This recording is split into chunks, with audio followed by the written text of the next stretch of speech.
Have you ever watched a teenager make a decision, they would probably not have made on their own, and then discovered that their friends were involved?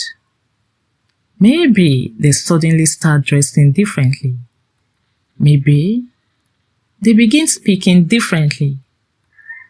They become interested in things they never seemed interested in before. Or perhaps they agreed to something they were initially uncomfortable with simply because everyone else was doing it. And the question adults often ask is, why can't this child think for themselves? But that question may be missing something important, because sometimes what looks like a teenager simply following friends is actually a much deeper story about belonging, identity, personality, confidence, development, and the fear of being left out. And that is what we need to understand. Welcome to Series 3 of our August focus here at Nurture and Thrive Therapy. Why no two teenagers respond the same way? Today, we're looking at why some teenagers easily follow friends. And by the end of this episode, I want us to look at this behavior differently, not to excuse unhealthy choices, but to understand what may be happening underneath them and how we can help teenagers develop something much more valuable than simple obedience. What does it actually mean to follow friends? Following friends does not necessarily mean that a teenager has no personality or cannot think. Teenagers naturally influence one another. They discover music, language, interests, clothing styles, activities, and even ways of expressing themselves through their social environment. That is part of growing up. We all learn from the people around us. So, the issue is not, does my teenager ever follow their friends? The more useful question should be, what happens to my teenager's own judgment when their friends want something different? There is a significant difference between, I like what my friends are doing, so I want to try it too, and I don't really want to do this, but I feel I have to because my friend or my friends expect me to. You see, the first can be ordinary social influence, but the second may indicate a teenager is struggling to maintain personal boundaries under social pressure. And those situations require very different responses from adults. Why does friendship become so important during adolescence? Many people want to ask this. Adolescence is a period of enormous development. A young person is gradually becoming more independent from childhood patterns and becoming to ask deeper questions about identity. Who am I? Where do I belong? What kind of person am I? What do people like me to? Who understands me? Where do I fit? What do people like me do? Friendships can become extremely important because they provide opportunities for connection, acceptance, and belonging. For some teenagers, being accepted by their friends can feel deeply significant. So, when a teenager follows a group, sometimes the behavior is not really about activity itself. It may be about belonging to the group. Imagine a teenager who does not particularly want to participate in something, but everyone else is doing it. Saying no may mean feeling different. It may mean being laughed at. It may mean being excluded. It may mean worrying that friendship will change. To an adult, the decision may appear simple, but to the teenager, the social consequences may feel enormous. That does not mean the teenager cannot learn to make better choices. It simply means that we adults need to understand what makes the choice difficult for them. Personality can play a role, but it does not explain everything. Some teenagers are naturally more relationship-oriented. They may enjoy being around people, value harmony, adapt easily to their environment, and care deeply about what others think. Others may be more independent, more comfortable disagreeing, or less concerned about fitting into a group. These differences can influence how teenagers respond to social situations. A teenager who strongly values harmony may find it particularly uncomfortable to disappoint friends.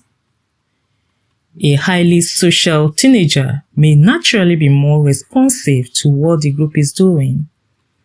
A teenager who avoids conflict may agree simply because saying no feels uncomfortable. But we need to be careful here, because personality is not destiny. A sociable teenager is not automatically easily influenced. A quiet teenager can also follow friends. A confident teenager can also make poor choices under social pressure. And a teenager who normally challenges adults can still feel pressure to conform among peers. So, instead of saying that is just his personality, we adults need to ask, how is this teenager's personality interacting with their developmental stage, emotional needs, environment, and relationships? That gives us a much clearer picture. Sometimes the real issue is belonging. One of the most important questions we can ask is, what does this teenager believe they will lose if they stop following the group? For one teenager, the answer may be, I don't want them to leave me out. For another, I don't want them to laugh at me. For another, I want to be accepted. And for someone else, I feel more confident when I'm with them. This is why simply telling a teenager, don't follow your friends, may not solve the problem. The teenager may already know they should not be doing certain things. The difficulty may be that they have not yet developed enough confidence or decision-making skill to tolerate being different from the group. And that is something we can help them develop. Another question is, does following friends always mean low confidence? Does following friends always mean low confidence? The answer is no. This is another important distinction. Peer influence can affect a teenager or affect teenagers who appear very confident. A teenager can be outspoken in the classroom and still struggle to say no to friends. A teenager can perform well academically and still make poor decisions in a social situation. A teenager can confidently challenge a teacher and still desperately want approval from peers. Confidence is not one single quality that appears equally in every area of life. A teenager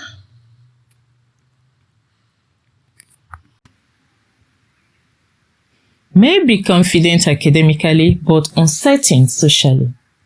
They may be confident with adults but insecure around peers. They may know what they believe but struggle to communicate it when they fear rejection. So, rather than simply asking, Is this teenager confident? We should try ask, where does this teenager feel secure? And where do they become vulnerable to social influence? But there are also strengths here. We should be careful not to turn socially responsive teenagers into a problem category. A teenager who values friendships deeply may also have wonderful qualities. They may be loyal, cooperative, empathetic, socially adaptable, good at teamwork, willing to support others, open to new experiences, and skilled at building relationships.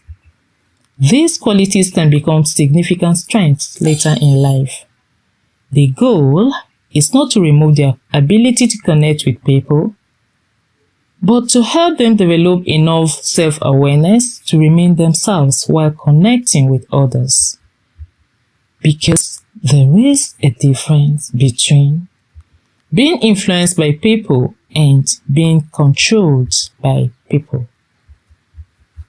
Healthy relationships influence us, but healthy relationships should not require us to abandon ourselves. So let's quickly talk about when does ordinary influence become a problem. This is where adults need to pay close attention.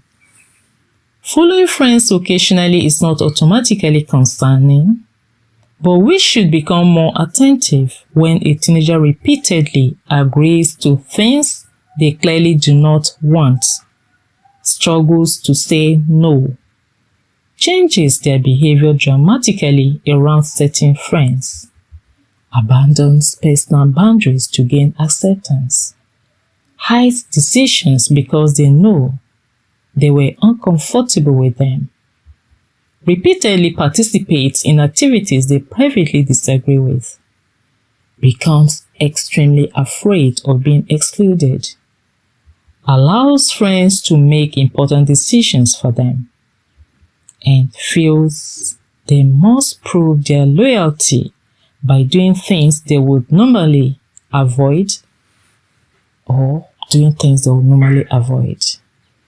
At that point, the conversation should move beyond who are your friends and towards what happens to your choices when you are with them.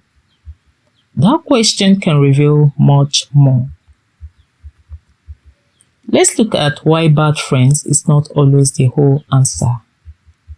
When adults become worried, it is natural to focus immediately on the friends. And sometimes they genuinely are unhealthy friendships that need attention.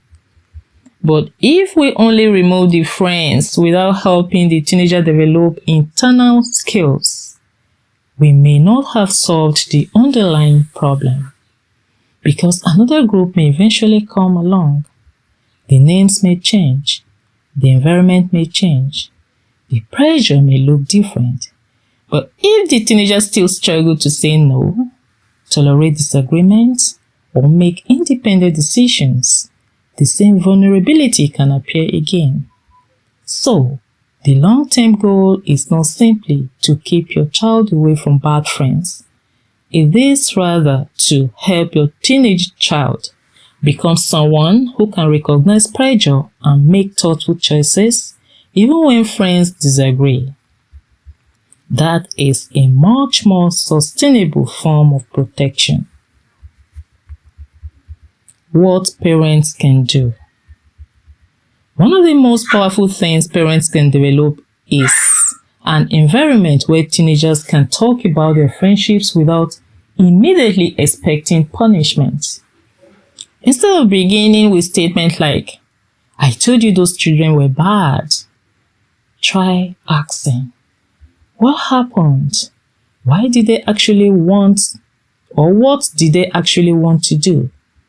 What made it difficult to say no?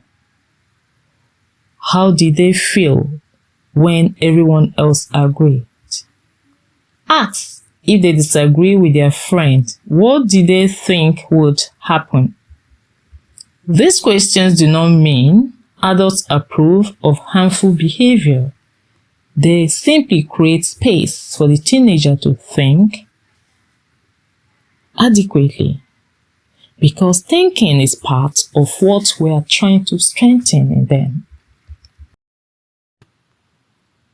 Do not confuse obedient with independent judgment. This is an aspect adults often overlook.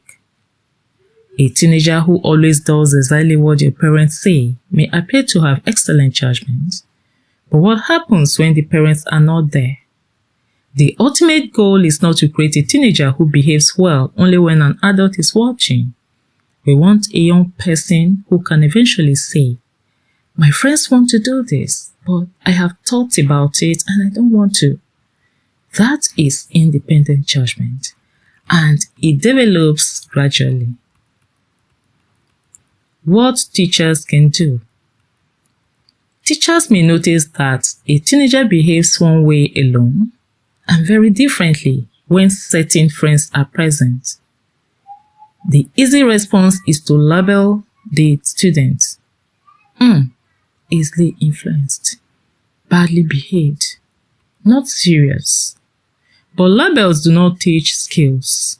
A teacher can instead create opportunities for the students to develop individual responsibility. You as teacher are to encourage independent thinking. Ask for personal opinions. Allow respectful disagreement.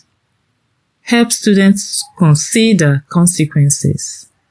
And when group behavior becomes problematic, correct the behavior without humiliating the teenager in front of peers.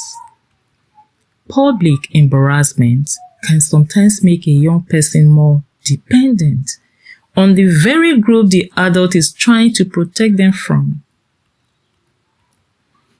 What counselors and mentors can explore. For counselors and mentors, the conversation can go deeper. Ask the teenager. Ask them the following question. What do you like about being with these friends?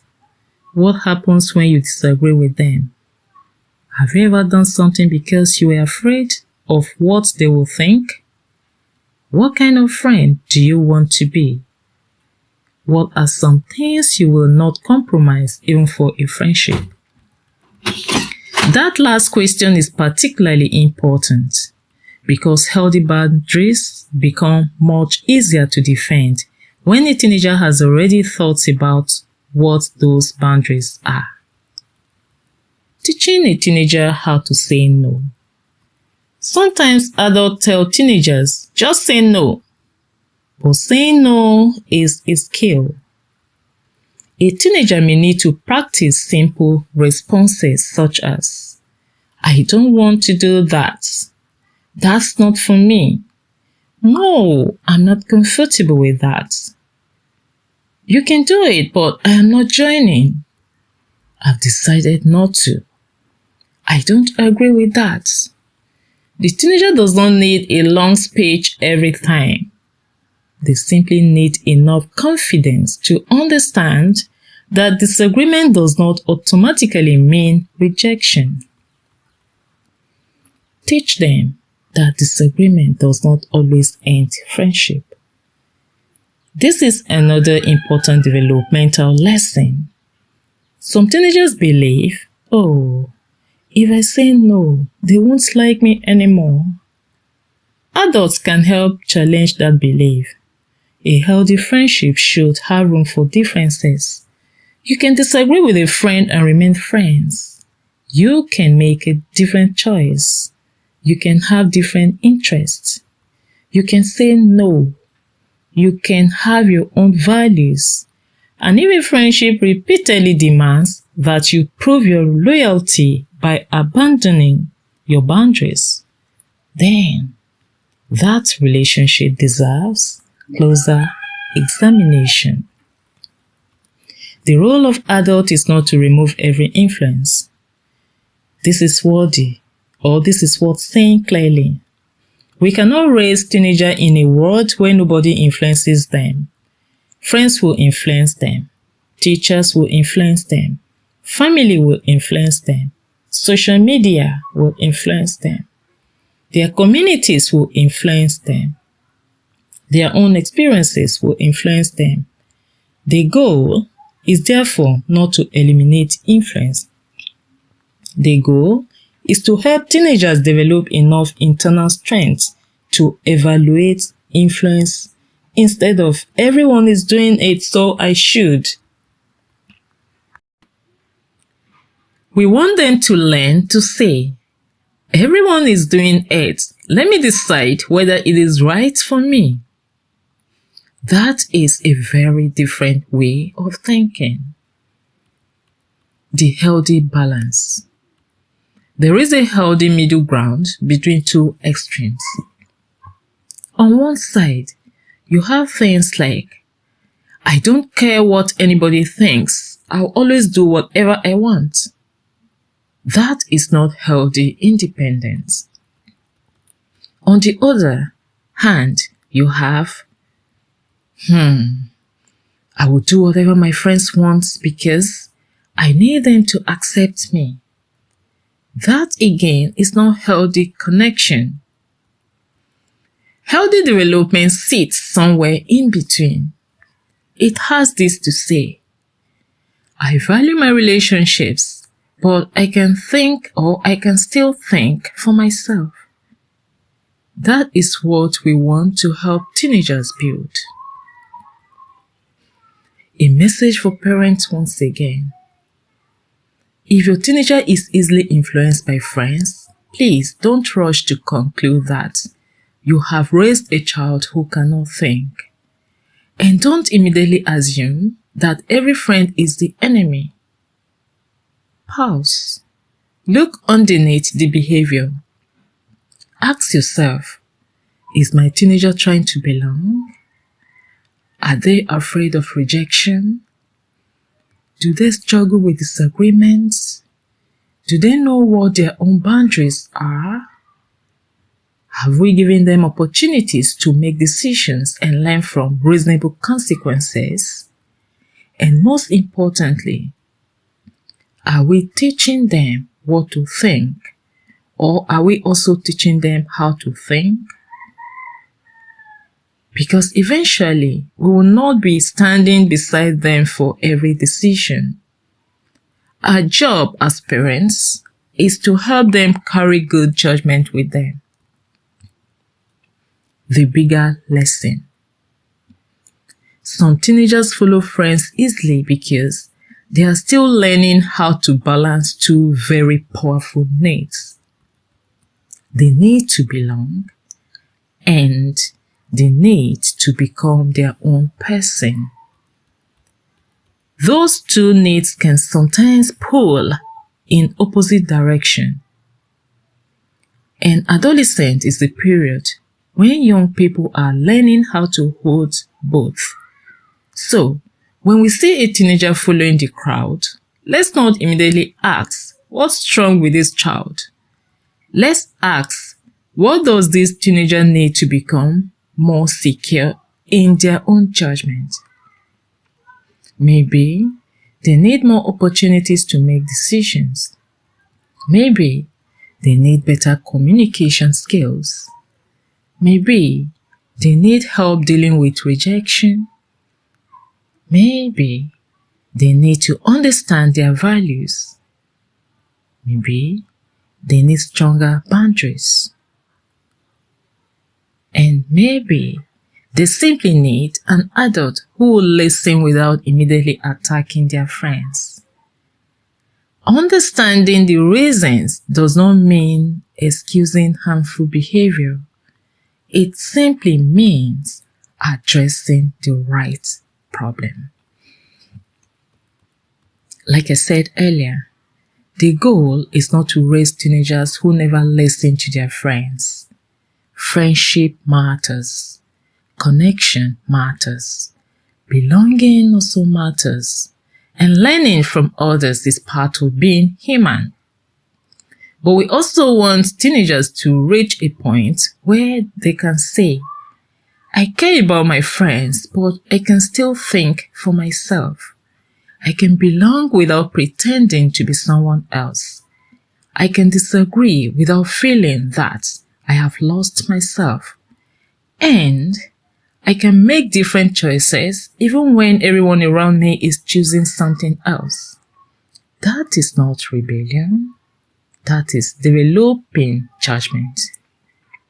And it is one of the important steps in growing from dependence towards healthy independence. So, if you are a parent, teacher, counselor, caregiver, or mentor, don't only teach teenagers how to choose good friends. Teach them how to remain a good decision maker inside every friendship. Because eventually, the strongest protection a teenager can carry is not an adult standing over every decision. It is an internal ability to pause, think, choose, and stand by what they know is right. And that is something we can help them build. I am Marianne Ojotule Charles, a professional counselor, student counselor at the National Open University of Nigeria, wellness professional, researcher, and human development educator. Thanks for joining me on this Nurture and Try Therapy series today. And if this episode helped you understand adolescent behavior differently, kindly share it with a friend, a parent, teacher, counselor, or caregiver who works with teenagers. If you are raising or supporting a teenager, tell us in the comments or through direct messaging what you think makes it hardest for teenagers to say no to their friends. Kindly subscribe to Nurture and Try Therapy and stay with us as we continue exploring why no two teenagers respond the same way. Because when we understand what is happening beneath adolescent behavior, we can respond with greater wisdom and help young people grow without trying to change who they are.